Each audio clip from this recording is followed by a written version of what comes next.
সন্দেশখালী যে সারা দেশে আজকে আলোচনার কেন্দ্রবিন্দু হয়ে দাঁড়িয়েছে, এর কি কোনো প্রভাব পড়বে নির্বাচনে? আপনারা সবাই দেখেছেন যে এবার মানে সন্দেশখালীর এই ঘটনাটাকে নিয়ে আমাদের রাজ্য এবং রাজ্যের বাইরেও, সারা দেশ এবং দেশের বাইরেও, মানে পৃথিবীর বিভিন্ন দেশে সন্দেশখালীর এই বিষয়টা নিয়ে একটা চর্চা হচ্ছে কেন? যে ভারতবর্ষের একটা রাজ্য, সেটা হচ্ছে পশ্চিমবঙ্গ। পশ্চিমবঙ্গ হচ্ছে গণতান্ত্রিক আন্দোলনের একটা জায়গা। সেই পশ্চিমবঙ্গে সন্দেশখালীর মতন ঘটনা ঘটে কী করে, যার জন্যে বাইরে আলোচনা হচ্ছে। আসলে সন্দেশখালীতে যে ঘটনা ঘটেছে, এটা তো আসলে ঘটিয়েছে এখন যারা সরকারে আছে তারাই। তৃণমূল তো এটা করেছে, তৃণমূলের নেতারাই করেছে। তৃণমূলের এই নেতাদের এই কর্মকাণ্ড আমি যখন এমএলএ ছিলাম 2011 সালে, তখন থেকেই কিন্তু আমি বলা শুরু করেছিলাম বিধানসভাতে। যা যা ঘটনা ঘটেছে সন্দেশখালী, সব ঘটনা কিন্তু 1, 2, 3, 4 করে আমি বিধানসভায় বলার চেষ্টা করেছি। প্রথমত সন্দেশখালীতে পাট্টা জমি লুট হয়েছে, বর্গা জমি লুট হয়েছে, মা বোনেদের অধিকারের উপর হস্তক্ষেপ হয়েছে, মা বোনেদের ইজ্জত শুধু আজকের না, আজকে দেখানো হচ্ছে, কিন্তু এটা শুরু হয়েছে অনেক আগে থেকে। যেদিন থেকে বামপন্থার শক্তি দুর্বল হওয়া শুরু করলো, সেদিন থেকেই কিন্তু মানে তৃণমূলের এই আক্রমণ ধারাবাহিকভাবে সাধারণ মানুষের উপরে ঘনীভূত। মা বোনেরা তাদের নিজের কথাগুলো বলা শুরু করলো, একটা ভয়ের আগল তৈরি হয়েছিল, সেটা ভাঙা শুরু করলো। ভাঙা শুরু করলো। এইটা ভাঙতে ভাঙতে ভাঙতে ভাঙতে যত দিন যাচ্ছে তত ভাঙছে। আর এদিকে তৃণমূল করছে কি, শেখ শাহজাহানকে এখনই যদি অ্যারেস্ট হয়ে যায়, তাহলে শেখ শাহজাহানের হয়তো তার অন্য নেতাদের নাম বলে দিতে পারে। মুখ্যমন্ত্রী ভয় পেয়ে গেল, তার ভাইপো ভয় পেয়ে গেল, ফলে ওরা তখন এটাকে ডিলেট করতে লাগলো। মানে একটু দেরি করি যদি একটা রক্ষা কবচ পাই, সেই দিকে ওরা পিছোতে লাগলো। ফলে ওরা পিছোতে প্রায় 55-56 দিন চলে গেল, বুঝলেন তো। 56 দিনের মাথায় অ্যারেস্ট হলো। বুঝুন 56 দিনের গল্পটা কি, তাতে সন্দেশখালীর মানুষের কি হলো? এইটা সন্দেশখালীর মানুষ আজকের প্রশ্ন তুলেছে যে 56টা দিন তাদের কিভাবে জীবন জীবিকার উপরে আক্রমণ নেমেছে, পুলিশের দ্বারা আক্রমণ নেমেছে। 144 করে দেওয়া হলো, অদ্ভুত ব্যাপার। চুরি করলো শেখ শাহজাহান, অন্যায় করলো শেখ শাহজাহান, ইডি মারলো শেখ শাহজাহান, কেন্দ্র বাহিনী মারলো শেখ শাহজাহান, কোটিপতি হলো শেখ শাহজাহান, দুর্নীতির সঙ্গে জড়িয়ে শেখ শাহজাহান। আর সন্দেশখালীর মানুষ, দ্বীপের যে এলাকার মানুষ বাস করে, তারা 144 সব আটকে গেল। সার্বিক এই যে পরিস্থিতি যে আপনি বলছেন, সার্বিক যে একটা পরিস্থিতি তৈরি হয়েছে সন্দেশখালী তার পরবর্তী সময়ে, তাহলে আজকের সময়ে এসে দাঁড়িয়ে আপনার প্রচারের মূল বিষয় কি হয়ে দাঁড়াচ্ছে? এইটাকে টেনে নিয়ে আমি আপনাদেরকে বলছি, দেখুন এইটা যখন হচ্ছে, তারপরে ঠিক 1 মাস পরে যখন সন্দেশখালীতে মা বোনেরা, সাধারণ খেটে খাওয়া মানুষ দেখলো যে এই প্রেক্ষাপটে দাঁড়িয়ে আমাদেরকে যদি মুক্তির পথে যেতে হয়, বাঁচতে যদি হয়, তাহলে আমাদের লড়াই করতে হবে। লড়াই ছাড়া বাঁচার কোনো রাস্তা নেই। তাই সন্দেশখালীতে 5ই ফেব্রুয়ারি, মানে 1 মাস পরে, জানুয়ারি 5 তারিখ, 5ই ফেব্রুয়ারি থানাতে অবস্থান হলো, বিক্ষোভ হলো। কারা করলো? সাধারণ খেটে খাওয়া গরিব মা বোনেরা সামনের সারিতে থাকলো, অন্য মানুষ পিছন দিকে থাকলো। এই যে আন্দোলনটা হলো, সব অংশের মানুষ আন্দোলন করলো। এখানে কিন্তু কোনো দল ছিল না, কোনো রং ছিল না, কোনো ঝান্ডা ছিল না। গণতান্ত্রিক আন্দোলন। এই গণতান্ত্রিক আন্দোলন যখন শুরু হলো 5 তারিখে, তখনই কিন্তু মমতা ব্যানার্জির টনক নড়ে গেল। যার উপায় নেই।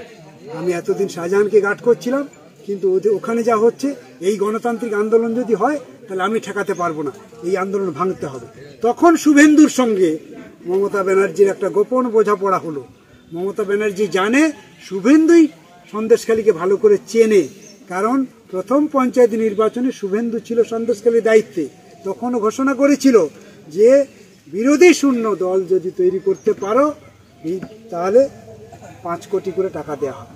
সেই শুভেন্দুকে আবার এখানে পাঠানো। শুভেন্দুকে বলা হলো ওই আন্দোলন ভাঙো, ওই আন্দোলন কিন্তু ভেঙে দেওয়া হলো। শুভেন্দু এসে সেই আন্দোলন ভেঙে দিল। ভেঙে দিয়ে ওখান থেকে একটা অংশ থেকে একজনকে প্রার্থী করলো। তারা অনেকেই ছিল, তার মধ্যে তারা একজনকে বেছে নিল, তাকে তারা প্রার্থী করলো। এই প্রেক্ষাপটে কি দাঁড়ালো? ওই আন্দোলনে একটা অংশ চলে গেল বিজেপিতে, একটা অংশ বামপন্থায়, আর একটা অংশ তৃণমূলে চলে গেল। আমাদের যখন ইজ্জতের উপরে আক্রমণ হলো, তৃণমূলের পার্টি অফিসে মা বোনেদেরকে রাত্রে ডেকে পাঠানো হতো, মা বোনেরা সেই অত্যাচার নীরবে সহ্য করেছে তৃণমূলের ভয়ে, ওদের মস্তানদের ভয়ে। সেই আন্দোলনকে বিজেপি ভেঙে দিল, একটা প্রার্থী হতে পারে না। এবার নির্বাচনের ইস্যু তো অন্য, এবার নির্বাচনের ইস্যু হচ্ছে দেশের রুটি রুজি, দেশের সার্বভৌমত্ব, দেশের সংবিধান, দেশের মা বোনেদের সম্মান, দেশের মা বোনেদের আজকে গ্রাম বাংলায় যে কম ওজনের সন্তান জন্মাচ্ছে সেটা ইস্যু, সবচেয়ে বেকার সংখ্যা বেড়েছে সেটা হচ্ছে ইস্যু, চাকরির ইস্যু, আর আমাদের দেশের শিল্প কলকারখানা বিক্রি হয়ে যাচ্ছে সেটা হচ্ছে ইস্যু, আদিবাসীদের জমি লুট হয়ে যাচ্ছে সেটা আইন পাস করিয়েছে পার্লামেন্টে দাঁড়িয়ে, সেটা হচ্ছে ইস্যু। এই সময় দাঁড়িয়ে পার্লামেন্টের মেম্বারদেরকে তাড়িয়ে দিয়ে নিজের মতন করে আইন তৈরি করেছে পার্লামেন্টে যাতে হিন্দু রাষ্ট্র করা যায়, সেটা হচ্ছে জন্য তো ওরা এটা করলো। আচ্ছা, আপনাকে তো জেলে যেতে হলো, আপনি 17 দিন জেল যাপন করলেন, আপনি বিধায়ক ছিলেন একটা সময় সন্দেশখালী। আদালত বলল যে যারা ষড়যন্ত্র করে জেলে পাঠিয়ে তাদের শাস্তি হওয়া উচিত, এটা আদালত বলেছে, আমরা শুনেছি। সন্দেশখালীর আন্দোলনে বামপন্থীদের কি ভূমিকা ছিল, এবং আপনি জেল জীবন কাটানোর পরে জেল যাত্রা শেষ করে এসে মানুষ কি বলছে? আপনারা দেখেছেন যে ওই আন্দোলনের ক্ষেত্রে বামপন্থীদের কি ভূমিকা ছিল। একদম বামপন্থীদের মনোভাবের বাইরে সন্দেশখালীর মানুষ এখনো নেই, আগেও ছিল না, কারণ সন্দেশখালী হচ্ছে তেভাগা আন্দোলনের পীঠস্থান। সেই জন্য সন্দেশখালীর মানুষের মস্তিষ্কে কিন্তু বাম বিচরণ করছে এখন। যে বিজেপি করছে তারও মস্তিষ্কে বাম বিচরণ করছে, যে তৃণমূলকে সমর্থন করছে সাধারণ ভোটার তারও মস্তিষ্কে কিন্তু বাম চিন্তা ভাবনা বিচরণ করছে। পরিস্থিতির উপরে দাঁড়িয়ে তারা এখনো অন্য অন্য দলকে সমর্থন করছে, তারা কিন্তু বাম ঘরানার বাইরে না। সেই বাম চিন্তা ভাবনা থেকেই কিন্তু ওই আন্দোলনটা গড়ে উঠেছিল। এই যে গণতান্ত্রিক আন্দোলন, ওটা কিন্তু বাম চিন্তা ভাবনা থেকেই গড়ে উঠে। বিষয়টা তা নয়। নিরাপদা সর্দারকে যেদিন জেলে নিয়ে যাওয়ার জন্য প্রস্তুতি শুরু হয়েছে সেদিনেই মানুষ জানিয়ে দিয়েছে যে তারা কি ভাবছে। সন্দেশখালীর মানুষ, বসিরহাটের মানুষ, রাজ্যের মানুষ বুঝিয়ে দিয়েছে যে নিরাপদা সর্দারকে জেলে নিয়ে গেলে কি। সিপিআইএম কি বলছে এবং সারা কেমন বুঝছে? আপনি যে সন্দেশখালী জেলেখালিতে প্রচার কর্মসূচি সারলেন, আজকে হিঙ্গলগঞ্জে প্রায় সারাটা দিনই সকাল থেকে প্রচার কর্মসূচি সারছেন, মানুষের মনোভাব, মানুষ কি বলছে এ সম্পর্কে কি আপনার? মানে বিজেপি কত বড় নির্লজ্জ হলে এই কাজ এইরকম বলতে পারে, মানে ভাবা যায় না। রাজনীতি করলে কি এইরকম করতে হয়? কোথায় স্মৃতি ইরানি দিল্লিতে আছে, সন্দেশখালীর এইরকম ঘটনা, তাও একবার সুন্দরবনের প্রত্যন্ত এলাকাতে, সেই জায়গাটায় কি হলো না কিচ্ছু বুঝলো না তারা। দিল্লি থেকে তারা বসে একটা বলে দিল তারা কি যে না, হিন্দু রমণীদেরকে পার্টি অফিসে ডেকে মুসলমান ছেলেমেয়েরা রেপ করছে। ভাবতে পারেন রাজনীতিটা কোথায় নিয়ে যাচ্ছে? যেখানকার ঘটনা ঘটেছে সেই এলাকায় আপনারা জানেন, আপনারা যারা আমার আজকের ইন্টারভিউ নিচ্ছেন, সন্দেশখালীতে আমরা লাল ঝান্ডার পতাকা বাঁধতে পারতাম না। সন্দেশখালীতে লাল ঝান্ডার পার্টি ছিল না, একটা লোক লাল ঝান্ডা নিয়ে ঘুরবে এরকম সাহস ছিল না কোনো দ্বীপ এলাকাতে।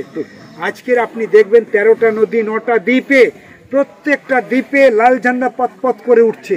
জেলিয়াখালীর মতন জায়গাতে যেখানে সিপিএম এর কেউ নেই, সেইখানে দাঁড়িয়ে আমরা কয়েকদিন আগে শয়ে মানুষ বেরিয়েছে এবং লাল ঝান্ডার মিছিল দিনে রাত্রে দুবার করেছে। অদ্ভুত রকমের সাড়া গোটা সন্দেশখালীতে লাল ঝান্ডার পক্ষে মানুষ ঘুরে দাঁড়াচ্ছে।